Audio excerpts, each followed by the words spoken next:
bear with me. I'll take up about 20 minutes of your time, so let's enjoy this heat. When I think of Memorial Day, there are a few I was privileged to serve with who lay on the racks of my mind. At 17, I voluntarily enlisted into the Army under some perception of surviving these mean streets in Dallas where I was growing up. And at 18, I flew to Fort Leonard Wood, Missouri to become trained as a combat engineer under the goal objective of gaining GI Bill benefits so that I could go to college. Because in the 90s, I was always told that if you want to make it in America, you got to go to college. At the time, I was quite disrespectful in my youth, audaciously rebellious, inquisitive as to why I had to fulfill any command under the code, under UCMJ, and I was impatiently impulsive. After some semi-successful military conditioning from basic training, I was assigned to the 3rd Infantry Division at Fort Stewart, Georgia.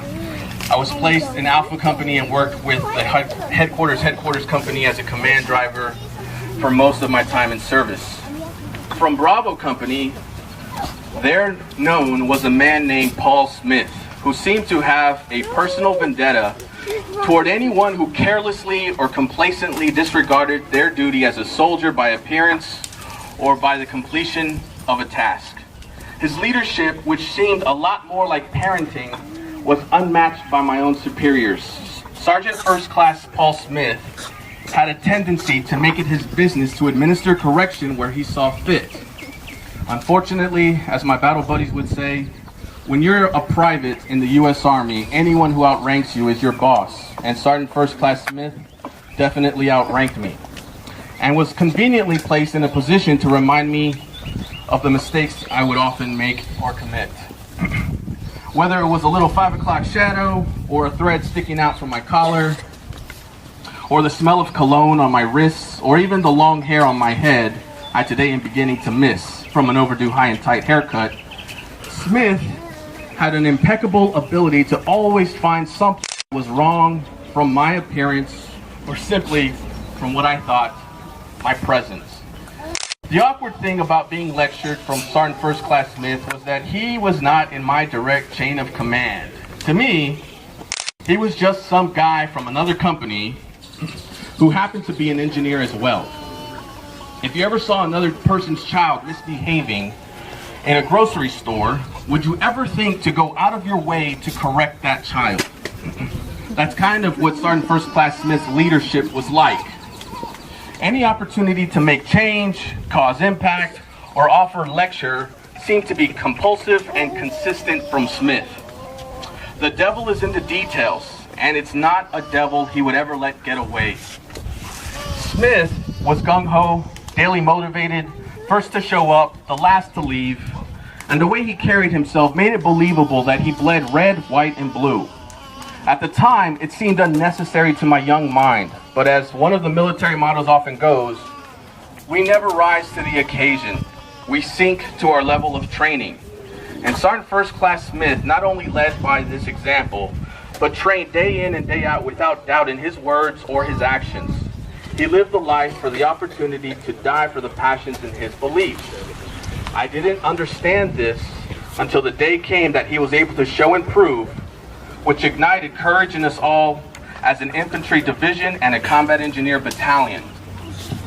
In March of 2003, we began a war in Iraq that left me with a Dear John letter in one hand and an M16 ready to fire in the other.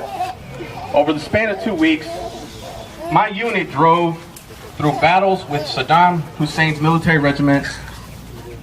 There were days where we didn't sleep at all, and the blur of memories from fatigue. One of the division's biggest goals was to recapture Saddam Hussein International Airport. After 3 days of driving through obstacles with fire, there seemed to be light of relief upon reaching airport grounds. On April 4th, 2003, after 3 days without sleep and our souls worn down, and finding that an unexpected battle lay ahead was something many of us did not anticipate within my unit and the Task Force 27 that was attached to us. After an ambush from fire that approached not just from ground trenches behind an airport courtyard, heavy RPG fire and mortars were thrown at us from an airport tower, causing many to suffer injury and shock. There lay almost 100 of us with our backs to preemptive enemy fire, and after our Bradley tank, this beautiful, gorgeous, big tank that has massive firepower, failed us, suffered from, not because it's not a good machine, it's a beautiful machine, but it failed us due to a lot of damage that it sustained. There was really not much protecting us from being sprayed down by thousands of rounds from an enemy we could not prepare for. An immobile APC carrier, it's a smaller track tank that fits more or less 6 or 8 heavily equipped soldiers. This immobile APC carrier with a .50 caliber machine gun lay ready for use, and Sergeant First Class Smith took it upon himself to lead a charge while others of us sought cover for injuries and our surprise. Sergeant First Class Smith mounted that .50 cal machine gun and returned fire, panning left to right across his field of vision without use of what we call a chicken shield to accommodate him any protective cover to his body. His actions gave us the advantage needed to recover, reload, and rejoin the fight. The actions of one man laid out about 50 enemy combatants while saving 100 of our own. And when the smoke cleared and the day drew to an end, we found Sergeant First Class Smith had taken 13 rounds into his torso, 3 rounds into his upper legs, and that 17th fatal shot into his neck that ricocheted through his skull, indefinitely killing him. Upon evaluation of his actions that day, Sergeant First Class Smith was the first casualty of war to receive the Medal of Honor during the Iraq conflict. It wasn't until his death that I began to find who the man was behind the Kevlar. I was proud to find that he was born in El Paso, Texas. He's a Texan. He was raised in Tampa, Florida, and Sergeant First Class Smith was known by his family as one of the good old boys, although that is not the person I knew him. They say you should never meet your heroes. I got to meet him, and I didn't know it at the time. President Bush flew Smith's family to the White House in 2005, where Smith's son David received the Medal of Honor on his father's behalf.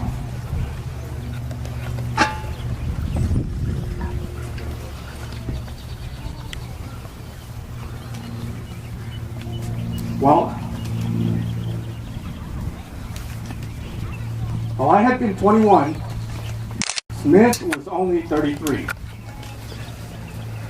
Since my exit of the military, I've noticed how much those formidable years have changed me. I had become critical of myself, cleanly organized, and I practiced the execution of fulfilling tasks with forethought and possible alternative strategies in accomplishing my goals. I hold others to a higher standard while going out of my way to give guidance where it may not be warranted. I take people at their word as I would my own. I make use of all my time and any time moved learning and teaching. But I've also gone crazy. The stringent values of being a soldier are not easy to rid myself of, and I find often do not accommodate the civilian world, or rather, do not accommodate the real world. I think about Smith and wonder if this is what he would have wanted those of us who have survived to do with this extension of life that we have been given. I wonder if I'm going insane, or maybe Smith got the easy way out, because living in a world you have 2 items, and the 10 items or less lane at Walmart, and the lady in front of you has 30 items to boot. It's not easy to deal with. Or I order cheese on my burger and get home to find no cheese. Or simply just failing to receive a smile and have a good day from local businesses because the checkout girl was on her phone instead of greeting me or wishing me future business. Dealing with untrained, young, beautiful, average people has been one of the most difficult things for me to do. And I don't know exactly how to do it some days. I think I'm balding because now living beyond 33 in a post-Smith era, what is it that I should be telling myself about life? What is the purpose of it all anymore? Jim Carrey has been made fun of for saying nothing matters and that we don't exist. Maybe his existentialism is an answer. Kanye has been attacked for saying that slavery is a choice, and I wonder if those of my battle buddies would have stayed active had a choice. My own voluntary enlistment into the military, was it a choice?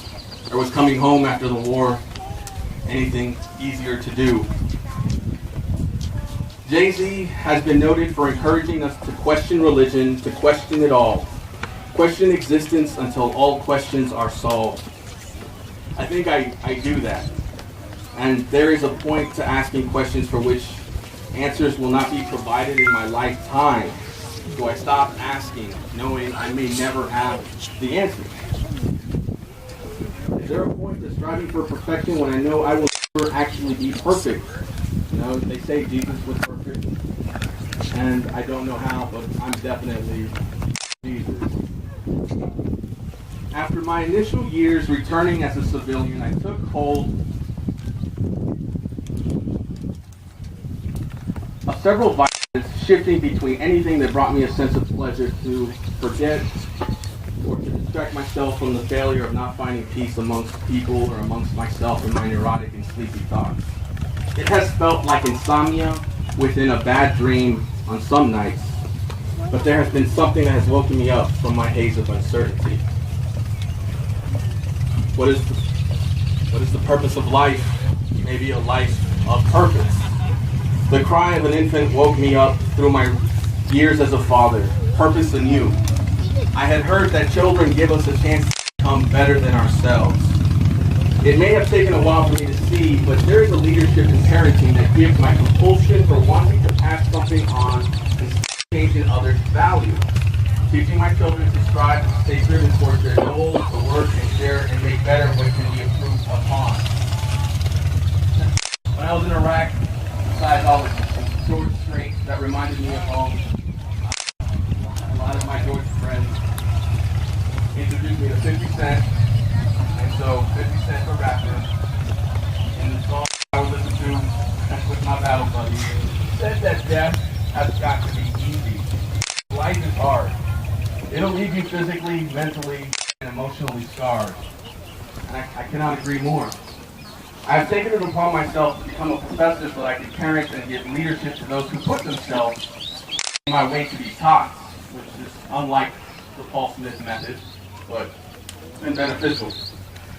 To be lectured, to question the questions for answers amongst answers. Despite the shifting roles between parents and leaders, there is a congruency between guiding and teaching, and fulfilling both has been quite rewarding. Not easy, but it has made in myself. It is rewarding. After all, anything worth having, you must work at annually.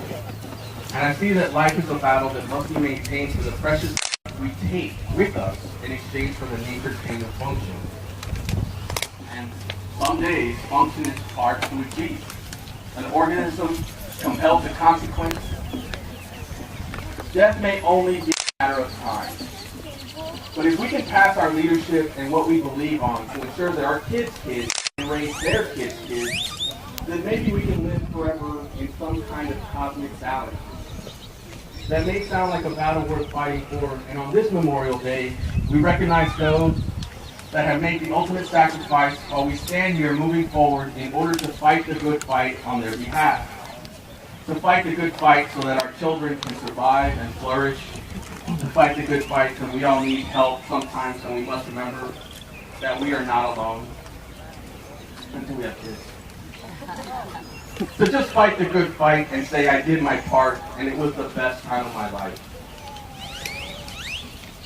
Smith, I've always wanted to thank you for giving me time to make change. As we say in the Army, cool. And for my Marines, especially my Marine Fagan out there, Hoorah. And Godspeed. May you all have a great weekend.